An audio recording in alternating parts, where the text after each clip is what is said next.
I'm Riley Reese. This is a Sophia Unfiltered podcast, where we bring together thought leaders, wellness entrepreneurs, makers, and emerging health leaders.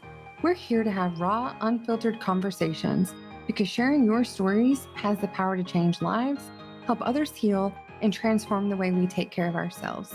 Here we go.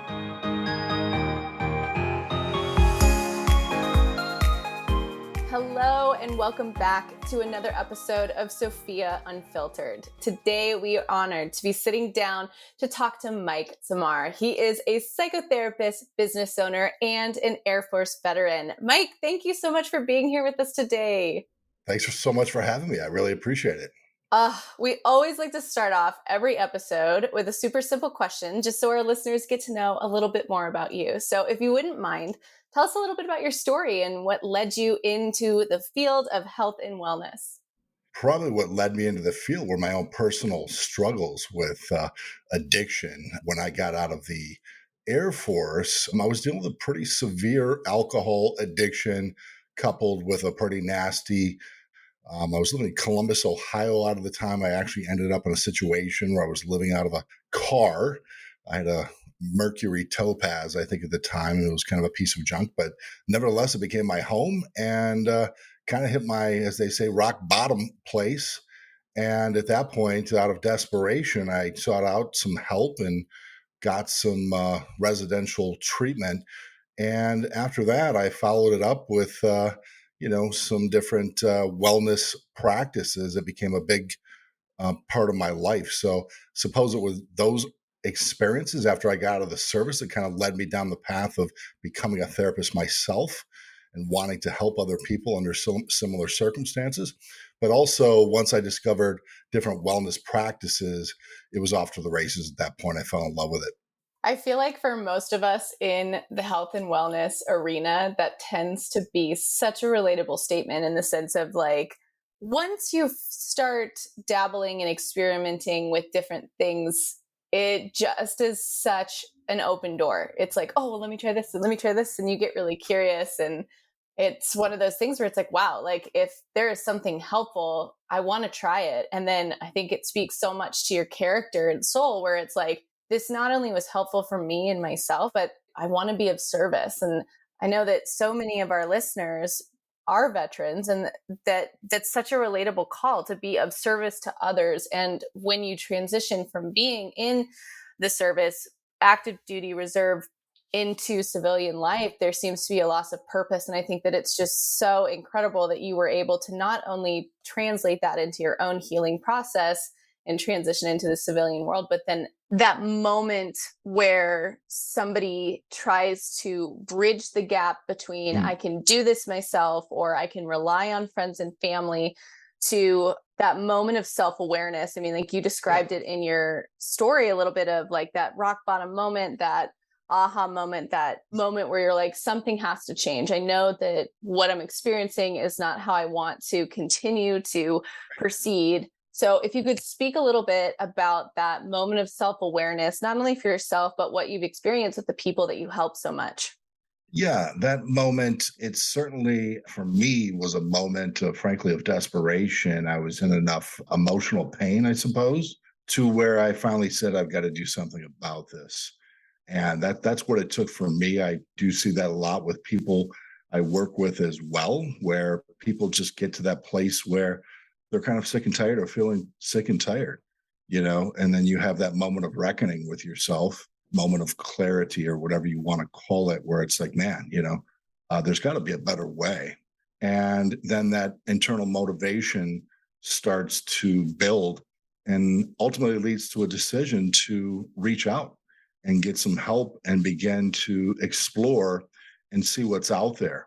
So I think that's kind of where it starts, though, is with that emotional pain where it's like, I don't want to feel this way anymore. And there's got to be a better way. And the good news there are a lot of good, therapies out there. And there's a lot of good wellness practices out there that can really help people transform their life. Yeah, we really believe in stories around here, right? This is why we're here, is to relate and talk about all of the different types of approaches that are available. We believe in all of them. We believe in teams. We believe in being empowered to take control of your health. But can you help our listeners, a little bit? Can you speak to your story? I mean, we know you hit that pivotal moment. Can you like walk us through, what you felt, like what you were going through, and really paint that picture for us of your journey? Sure. Yeah, I got out of the service and moved to Columbus, Ohio. It's where an old military buddy of mine was living. So I was living right on basically in the heart of Ohio State University's campus there. And out of all places, I took a job bartending at a local bar right on the kind of the bar scene in the heart of campus there. And, by this time, my alcohol usage had really started to skyrocket. And a lot of the folks that worked in the bar scene would have these after hours parties. And, we would drink into the wee hours of the morning. And most people would probably go home and, wake up the next day and kind of take care of their business or, what have you. And for me, it just became something that was out of control. It's something that I just simply had no control over. And so I would have one and another behind that, another behind that, and it just kept going and going. And sometimes it would last a couple of days, or sometimes it would last a few days. I would drink in this sort of binge type pattern. So it was a big, certainly a big red flag for me. What I was feeling on the inside was a big sort of emptiness. There was just something there that I had never gotten, or something that was missing. It was like this big void on the inside. And the alcohol was a way, number one, to just kind of feel okay about myself, but number two, to kind of turn the emotions off. So whether it was anxiety or it was fear or anger or whatever the emotion was, the alcohol gave me that temporary reprieve to not have to feel it. Of course, I'd wake up the next day and I'd feel those emotions again, and all the guilt and the shame to go with it, which was absolutely, crippling.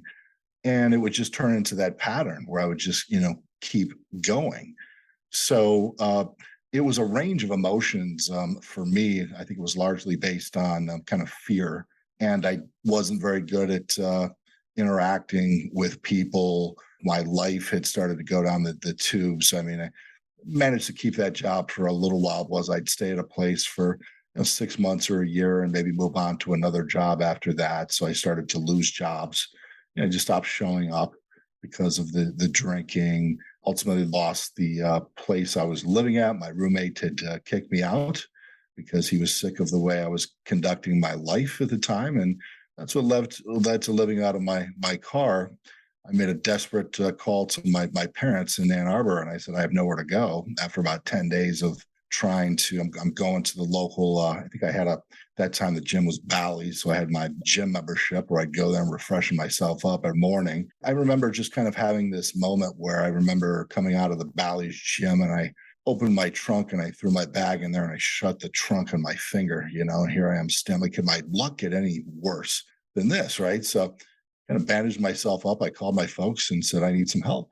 And it was very humbling, but they helped me to get some treatment. And at that point, it was kind of up to me, I mean, it really had to come from the inside, that motivation. I had to start to cultivate some kind of, intrinsic motivation to want to make some changes in my life. Absolutely. I think that so much of your story is relatable for our listeners because the pain, the desperation that you touched on can be experienced from many different reasons, not just from prior military service. And I just feel like there is this moment where I call it the shit snowball, where it's kind of like as you were saying, it's like, can my luck get any worse? It's like one thing leads to another and so on and so forth. But that exact same thing can be translated into our wellness, where it's like, okay, one thing leads to another, right? And that phone call essentially was that moment of self-awareness where you're like, clearly what I'm doing is not getting me to where I need to be. I need support and help. And I feel like our society puts so much pressure, not just on veterans to come home and just magically transfer their entire being into the civilian world, but also, especially for men in our society, it's like, nope, that's just, you don't talk about it. Like, you need to deal with your own stuff and figure it out on your own and lock it in, lock it down. I just feel like there's so much vulnerability that we're grateful for in your story, where there is a need for support. When we look at these team sports, like football, basketball, soccer, whatever it is, yes, everyone is responsible for their own role. And like you said, like, you have to have the intrinsic motivation to do well, be well, but you also need the support of your teammates in order to play the game, right? So it's time to find a new team. And at Sophia Health, we're just all about cultivating your team and finding the right people to help you win at wellness. So absolutely. Yeah, I found that out for myself was that, I mean, certainly it's hard when you make that transition, right? Because a lot of people are faced with the reality of, having to let go of, friends, and then try to find a new group of, and that, certainly is a challenge. But, I know for myself, I just through, therapy and through I found for me, a 12-step fellowship that saved my life, along with all this other stuff, my new tribe, if you will. But I started to make some new friends, right? And I realized that, hey, listen, maybe some of these other folks that I was hanging out with, I had realized that a lot of it was centered around, drinking and partying. And I just knew that I wanted to enter a new phase of my life. It wasn't just going to be about that. And I get it too. I mean, it's hard for a lot of people to fathom, oh my gosh, how am I going to live or survive without the alcohol? I mean, because it's such a powerful, as we call it in my field, a powerful disease, and so trying to stop drinking for, especially in that early 24 hours, 48 hours, 72 hours, that first week or month and so on, is tough. So you're 100% right that you have to have a crew around you, a team around you that is going to support you in that new endeavor to, stay clean and sober one day at a time. And I found that through connecting to a fellowship. And, frankly, these folks were willing to bend over backwards for me and do anything, pick me up and take me to a meeting, or put me up in their house if need be. So, it was that kind of thing. And I think anybody can do that. They can build a tribe. There's many different ways to do that. Yeah, I appreciate you sharing such a vulnerable story, but honestly, we've seen with COVID, the alcohol sales going up. And I think what's interesting, bringing up the alcohol and the parting piece of this, and the correlation with COVID and this isolation, right? So you said you felt this isolation, this emptiness, right? And then it was going from, anxiety and replacing that with alcohol. And I think we've seen a lot of that with COVID. So I think more and more people are experiencing anxiety, but what are we doing to deal with this anxiety, right? Are we turning to these wellness resources where we need to? And I really hope what our listeners get out of this is when you replace it with that alcohol or that drug or whatever you may have, may happen to think that you're doing, then you wake up with grief. And then you wake up with more, and then it's depression, and then it's leaning back on the drug, and it's this cyclical. Then I feel empty, then I'm going to drink, and then I wake up and I have these other feelings, and then you go back into it. And I think that is a very hard cycle to break. But I think a lot more people are dealing with this than we even realize right now, which is why I'm just so thankful that you're sharing your story. So when you came to this and you got to this point and you went back to your parents, right, to have that realization, I think is amazing. Then you hit the point where you started looking for resources. I know you said that other stuff. So what specifically, right? What all are these things in this wellness realm that helped you specifically? Yeah. Without a doubt, there were plenty of different places that I turned. I certainly acknowledge that it can be, really scary to make that agree with you 100%, that there's a lot of people out there that are suffering and they're scared, a lot of times because they don't know what to do, where to turn. Right. And they can't imagine living with, it's just such a powerful relationship with a bottle or any other substance, it doesn't matter what it is. I've heard it described as being 100 times more powerful than the mother-child, bond. And so it's a really powerful, bond there. You know what I mean? It's a tough thing to break. It's more powerful than any one human relationship. However, at the same time, once you begin to see that other people have done it, whether it's through kind of finding a 12-step program, or it's finding a wellness practice, and just sort of finding a group of people who have sort of lived that same way. I mean, that's kind of what it did for me, was I saw other people that were just living a different way. They started telling their stories of, sometimes maybe living out of their car, they're depressed, or that cycle of guilt and shame that you were talking. A lot of those behaviors were there, and I started picking up different pieces of my story so I can kind of identify, and then that sort of gave me hope. And I think a big thing for a lot of people is like, I'm the only person that's going through this, that kind of terminal uniqueness they talk about. So that's why it's important to get out there and find these resources. So some of the other wellness resources I turned to, certainly yoga was really helpful for me. I tried different types of yoga. I started to pick up on Qigong, which is similar to Tai Chi.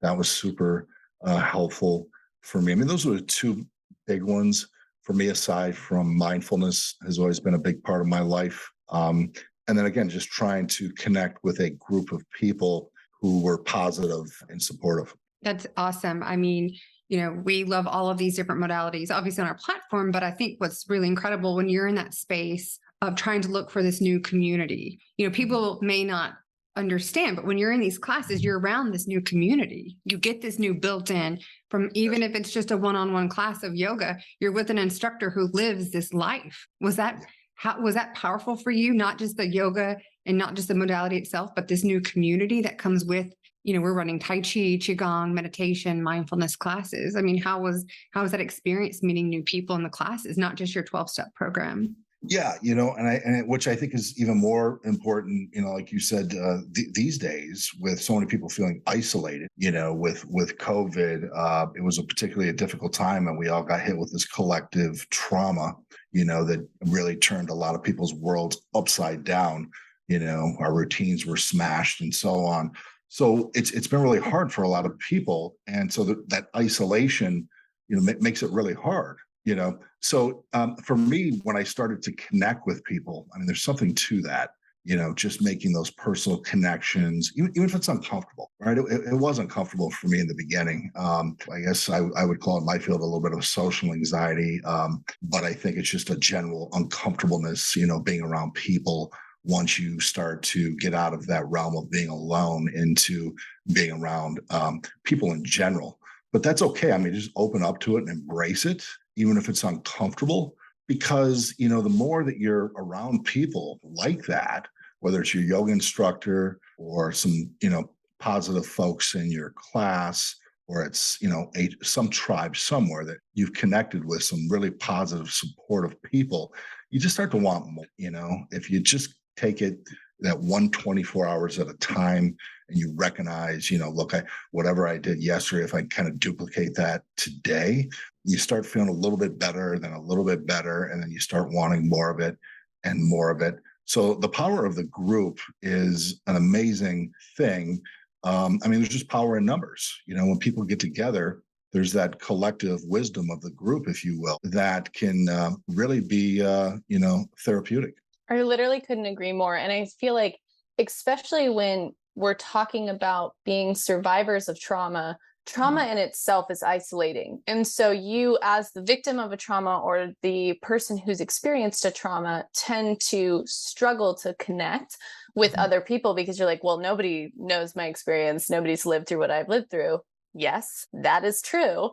And you can make connections with other people because, like you said, isolation begets more isolation, and that creates more of that negative cycle that feeds into these other negative attributes you're not trying to cultivate. But when we choose to plug in, when we choose to courageously connect with communities that are different than what we may be comfortable with in our comfort zone, that is where we want a little bit more of it. It's kind of like, well, I'm going to dip my toe in the pool and it's going to feel cold at first and I'm uncomfortable, but I'm going to slowly work up my tolerance into that comfort to where I want to swim. And it sounds like finding community, not necessarily just people who think and see the world the same way you do, but people who have a common vested interest.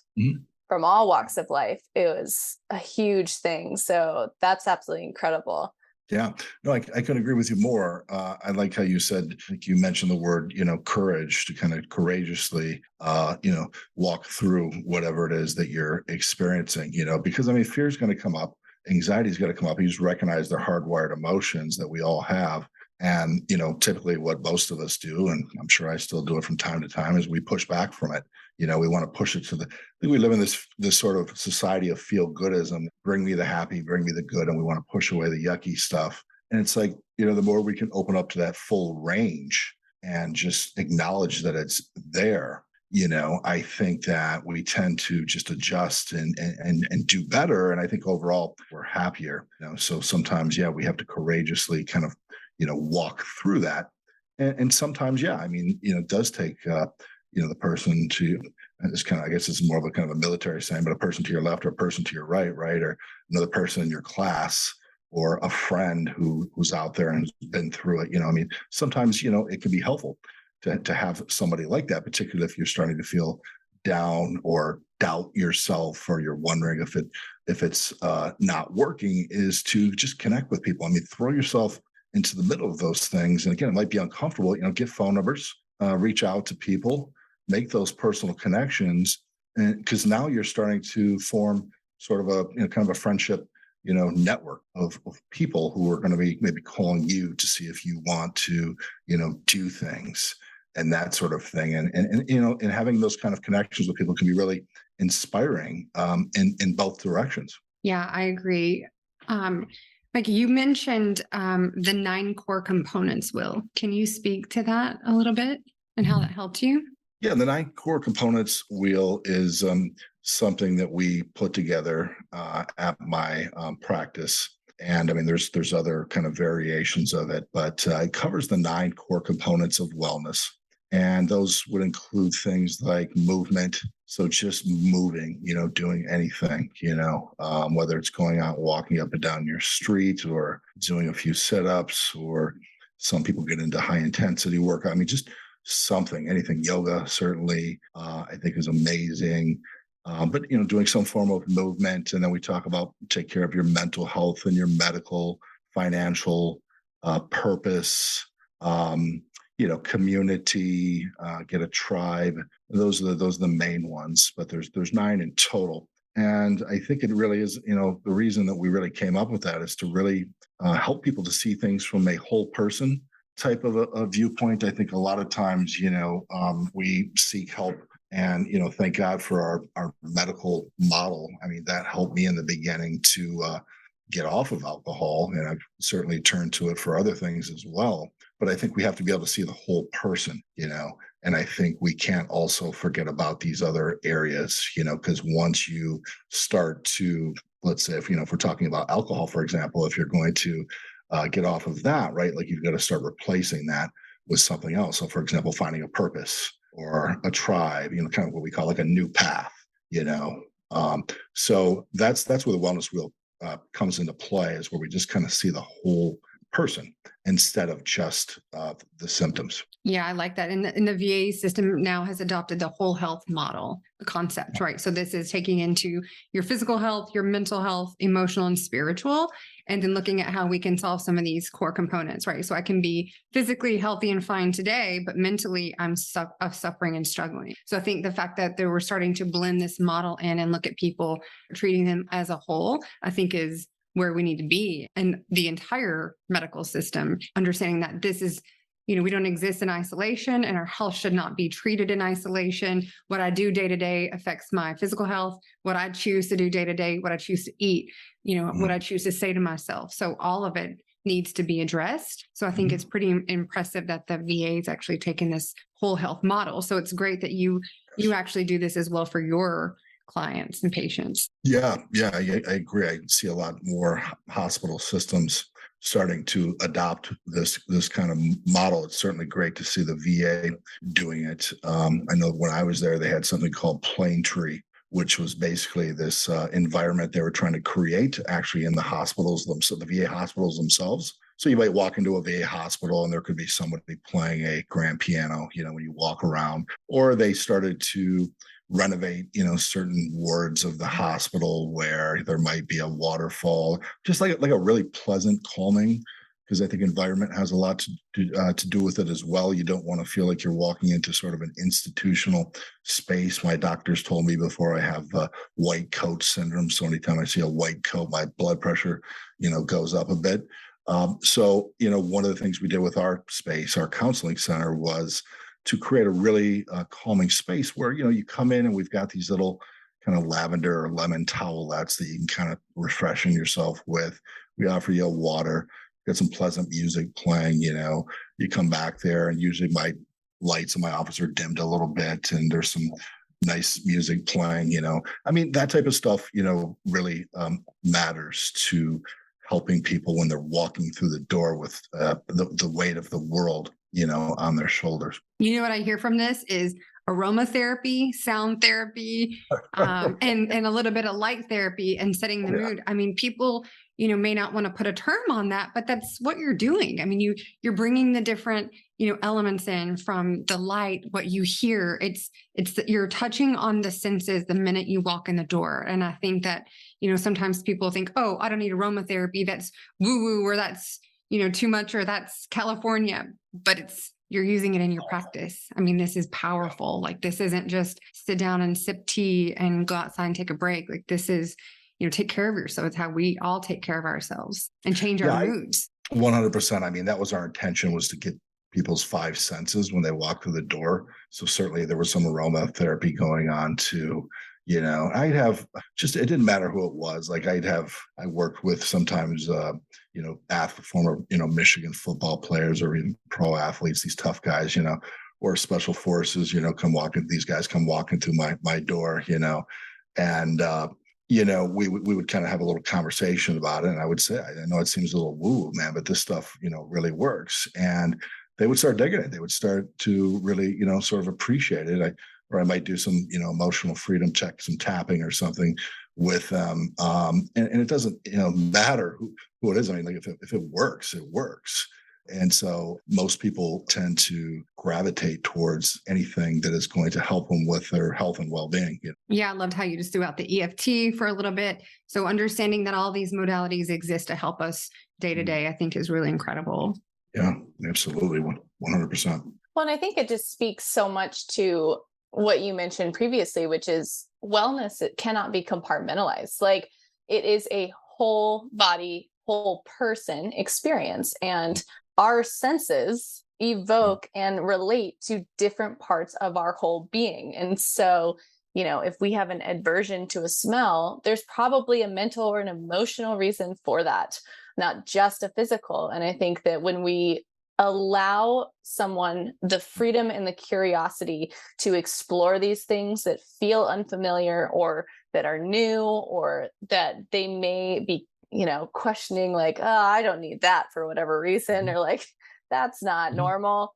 When we allow them to be invited to just be playfully curious, that's when, being comfortable in the discomfort occurs, and we can really see some changes. Like, I love how you touched on how you have these individuals who come into your practice and they're like, well, I don't need this. I was this kind of vet, or I don't need this. I identify with this type of, energy. And they're like, I mean, like, I don't need it, but it is helpful. So maybe I need it now. You know what I mean? Right. Yeah, absolutely. I mean, a lot of the work I do too is very body based. These sort of somatic approaches that we use, because there's somewhat we know now that a lot of it, you guys probably know this stuff, but nervous system regulation, is sort of underneath a lot of this, and keeping the nervous system in a regulated state. And a lot of the trauma is stored in the body too. This is for folks dealing with trauma, these somatic memories. So a lot of the types of approaches that I use, or that we use in our practice, tend to help people, process through these old trauma memories as well. Because it's not just the mind, right? The body has to be involved as well. And so we have an understanding of the interconnectedness between the two. So we're huge on mind body wellness, and we understand that you also have to treat the body as well, which includes things like good nutrition and so forth. So I think it is that going back to what we were talking about, that holistic type approach. As we're sitting here having this conversation, I'm reminded about this chapter from a book I read recently, which was Think Like a Horse. And in one of the chapters, the author had the pleasure of sitting with Micah Fink, who's a former Navy SEAL. And he explains exactly what you've experienced and this shared collective understanding of like, we need to approach people, not just veterans, with this whole person healing, not just treating the symptoms, but really getting to the root and allowing them the opportunities to help themselves. And I think that so much of what you're describing is you're essentially holding space and creating opportunities for people to learn and be taught how to help themselves.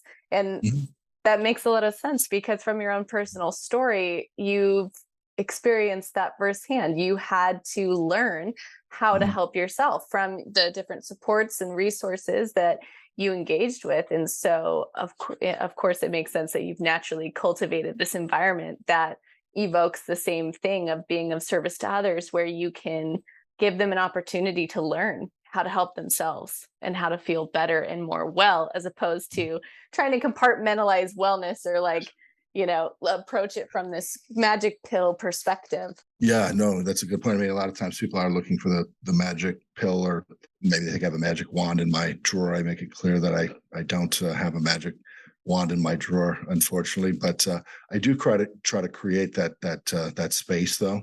You talked about that playful curiosity, where kind of people feel comfortable enough to maybe try these different things, right? So usually I'll ask people, and maybe if they've tried it before, but I'll present people with options. So I'll say, yeah, we've got this cognitive behavioral therapy thing that can be super effective, and this emotional freedom technique, and there's mindfulness, and maybe here's some of the research on that. And there's these polyvagal or vagus nerve exercises that have been shown to be really helpful as well. And sometimes I'll talk about nervous system regulation, but I'll offer people, choices, because I do want people to feel like they have an informed decision to make. But a lot of times when they hear about these different, I'll say, what does all that kind of sound like to you? Well, that emotional technique, that just sounds interesting. What's that tapping all about? Can you take me through the tapping sequence, or that vagus nerve exercise? I'd never really thought about the vagus nerve as being this big part of your nervous system, going from your brain, to all the vital organs of your body, and that you can kind of do these exercises to kind of, exercise or tone your vagus nerve. What's that about? Can we try that out? So there is kind of a playful curiosity there, but it's at the same time, it's very self-empowering, because we're also giving people tools that they can take with them and do on their own. Well, and I think the real powerful piece of what you're describing is that people are more likely to cultivate sustainable change and have the discipline to do so when they see an alignment with something that they value, or something that resonates with them. Like, oh, you know what? I am going to try tapping because I know that I love to work out, and doing something physical in a different way is probably going to stick more with my lifestyle, as opposed to like, well, so-and-so said to try this thing and, it worked for them, so it's going to work for me. It's like, no, you got to find things that work for you, be long-term, and whatever season you're in. Yeah, you're right. No, and each person has to figure out what's going to work for them. Everybody kind of finds their own path, and a lot of times I will check in with people on their values, right out of the gates, because like you said, I mean, that's where people's motivation comes from, right? And that's often how they'll connect with something. If this is important to me, if my health is important to me, my well-being, then perhaps I'm going to try this approach here. So the values piece, I think, is really important, because each person, I mean, there's no one size fits all here. Each person is unique in their own way, and everybody has different backgrounds and different beliefs. And sometimes people come from different cultures and all that good stuff. And I think it's important to remember that, and be inclusive of all of those things, and just understanding that there's just not one specific way that works for everybody, So it's giving people those choices, and, really listening to their story. We had a yoga therapist for a while. She would talk about how she would, when she did her assessments, she was paying really close attention to people's body movement. Just those really nuanced, subtle things, and these are things that we really try to pay attention to is how does each person move, or speak or breathe. That's a big one I look at is how people breathe, because we get all that tension, anxiety, and then we start getting really tense in our neck and shoulders, and then our breathing becomes constricted. So sometimes I'll just start right out with, let's do a few deep belly breaths. And it's amazing. I mean, right away you see people open up and getting deeper breaths, and those type of things can be really powerful. I feel like as we close out this piece of our conversation with like myth busting, really like these misconceptions that people have about approaching their wellness or seeking healing or seeking support, like just so many great examples and resources you've shared. So thank you. We always like to end an episode with a pretty simple question, which is, what is one misconception about living well that you wish you would have learned sooner? I know as a man of service, you probably have a good one. Well, I think, for me, I was always maybe the type A personality. I don't know. Part of it maybe is the society we live in where we're just constantly on the go.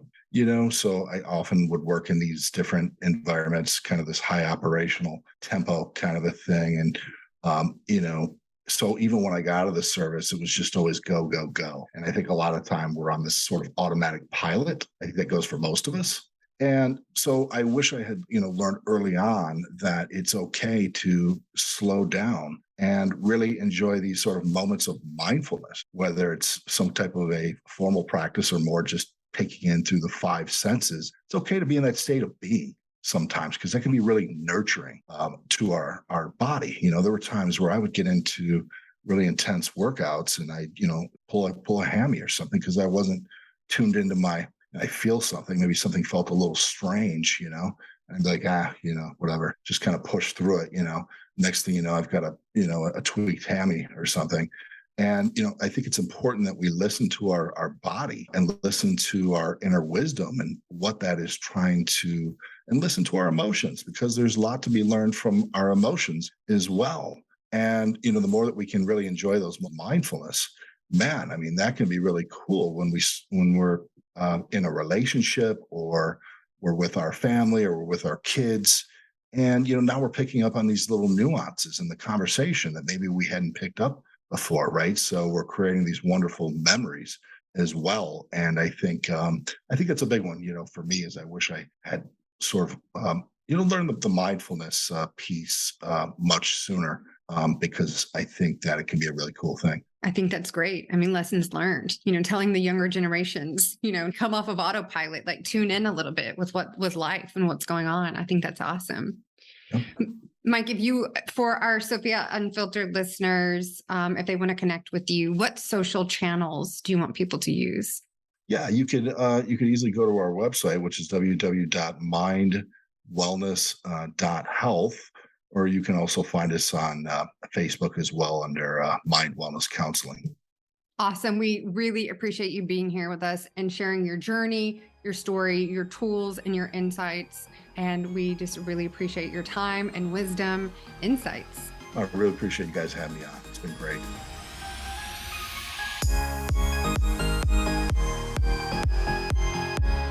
Thank you so much for listening. This has been Sophia Unfiltered, a podcast by Sophia Health. I'm your host, Lauren Deitch. If you're interested in connecting to wellness professionals that can offer one-on-one support, visit sophiahealth.com or connect with us, our community, and providers anytime on social.